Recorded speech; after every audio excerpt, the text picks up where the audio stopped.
संतान की लंबी उम्र की कामना के लिए हर माताएं जितिया का व्रत करती है। इस बार जितिया व्रत कब है और यह कितना महत्वपूर्ण व्रत होता है?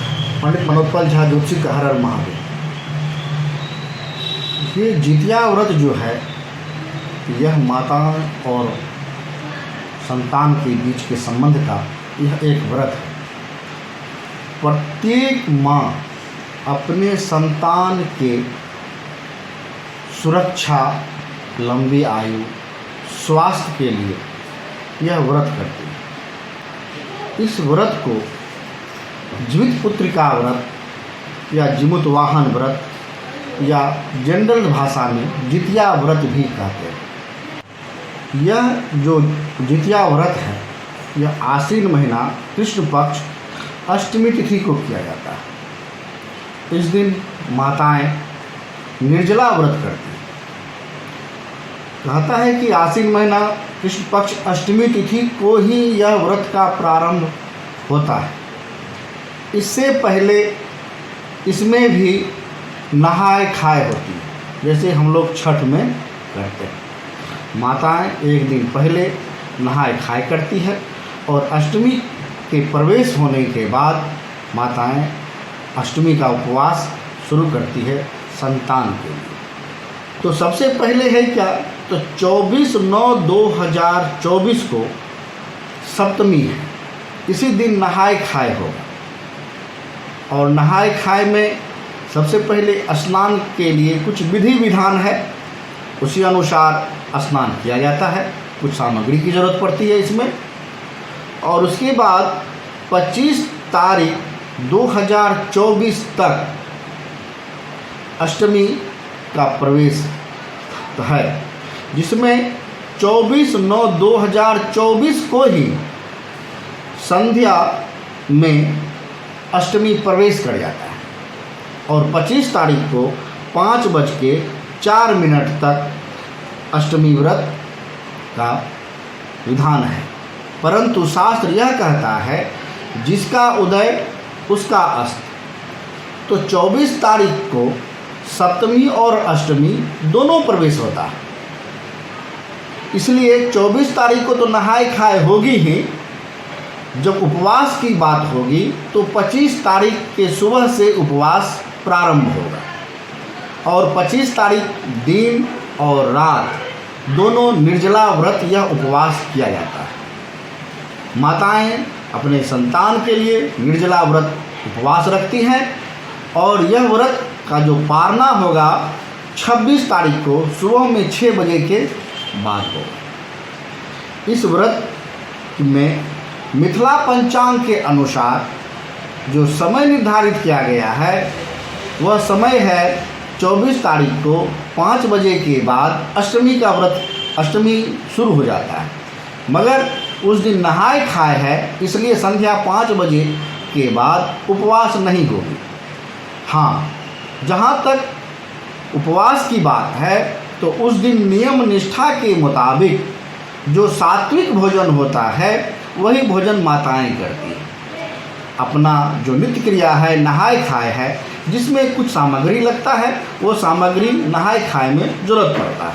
सबसे पहला है क्या, नहाए स्नान के लिए बांस का पत्ता, जिल्ली का पत्ता, घेरा का पत्ता, सरसों तेल का जो खल्ली निकलता है वो, और साथ साथ कुछ सरसों तेल की भी आवश्यकता होती है। माताएं उस दिन अपना बाल धो करके स्नान करती है और पूजा पाठ के लिए तैयार हो जाती है। पूजा पाठ में इस दिन प्रसाद की भी आवश्यकता पड़ती है, जिसमें सबसे पहले मुख्य प्रसाद है खाजा, फेना, टिकरी और फल। इसके साथ साथ चना, जो अंकुरित चना है, इसकी भी आवश्यकता पड़ती है। पूजा पाठ के बाद माताएं अपना जो क्या कहते हैं पितर है उसको भी मनाती है, उनके लिए भी अपना प्रसाद चढ़ाती है। और कहता है चूल्हो और सियारो, ये 2 शब्द इसमें आता है, जिनके लिए एक अलग से व्यवस्था, अलग सा प्रसाद रखा जाता है। इसके बाद देवी देवता का प्रसाद है। साथ साथ जो हमारे पूर्वज हैं जो चले गए हैं उनके लिए भी भोग लगता है, उनके लिए भी प्रसाद चढ़ाया जाता है। इसके बाद उस सभी प्रसाद को एक चंगेरा की ज़रूरत पड़ती है, एक डलिया की ज़रूरत पड़ता है। उस डलिया में फल जो है लिया जाता है। स्वच्छ डलिया होनी चाहिए, अगर नया डलिया हो तो बहुत अच्छी बात है। इसमें जो है एक पत्ता का ज़रूरत पड़ता है, जिसको हम लोग कहते हैं घरेलू भाषा में मैना का पत्ता।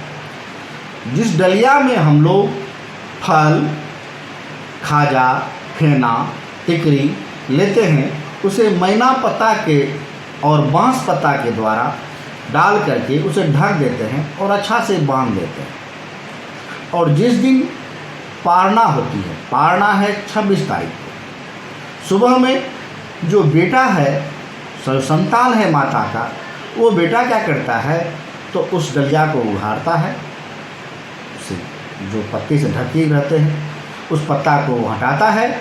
उसके बाद माताएं फिर पुनः पूजा पाठ करके, इसके बाद भगवान का भोग लगा करके, माताएं जो पितर है सबको भोग भाग लगा करके अपना वो पारना की तरफ चले जाते हैं।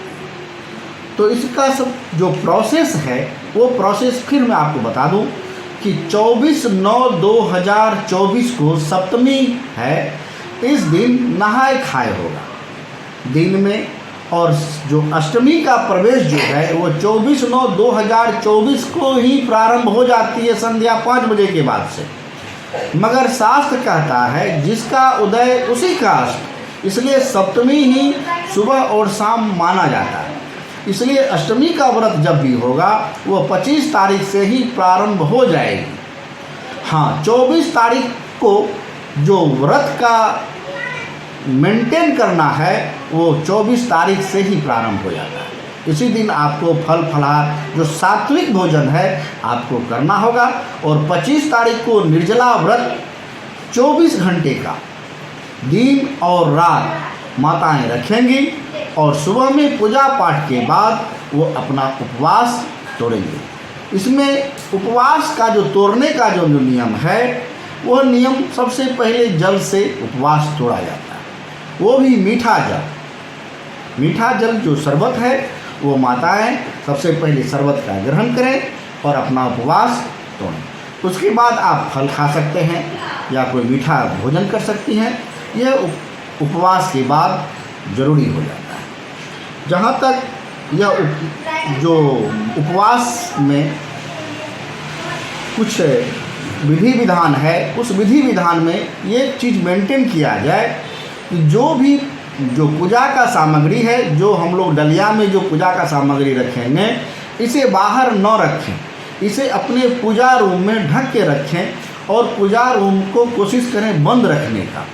क्योंकि कोई भी अगर जो बिल्ली या कोई भी जानवर है वो अगर प्रवेश कर गया और चढ़ाया हुआ प्रसाद को अगर वो जूठा कर दिया तो वह अपशगुन माना जाता है। इसलिए हमेशा ध्यान रखें, पूजा का रूम में जो प्रसाद चढ़ाया जा रहा है, जो भोग लगाया जा रहा है, इसे हम लोग सुरक्षित जगह में रखें। इससे धन धान, पुत्र पौत्र की उन्नति, संतान की सुरक्षा, संतान की उन्नति सब कुछ दिया जाता है। जमुतवाहन व्रत एक ही बहुत संतान के सुख के लिए माताएं जो करती है और वह बहुत ही पावरफुल व्रत माना जाता है। और हम प्रत्येक बच्चों से यह आशा करेंगे कि वो अपनी माता का सेवा करें, माता का आशीर्वाद प्राप्त करें, उन्हें किसी प्रकार का दिक्कत न हो। उपवास में उनका अवश्य पैर दबाएं, उन्हें बातचीत उनसे करते रहें जिससे कि उनको उपवास नहीं लगे। क्योंकि निर्जला व्रत में सबसे पहले प्यास लग जाती है और प्यास के बिना माताएं छटपट करने लगती हैं। किन्हीं माता को चाय का आदत होता है और वो चाय के न मिलने के कारण उसका सर दर्द पकड़ लेता है, सर दर्द शुरू हो जाता है। तो बच्चों से आग्रह है कि माता का सेवा करें, सर दबा दें, पैर दबा दें, उनका आशीर्वाद प्राप्त करें जिससे आपका भी कल्याण हो।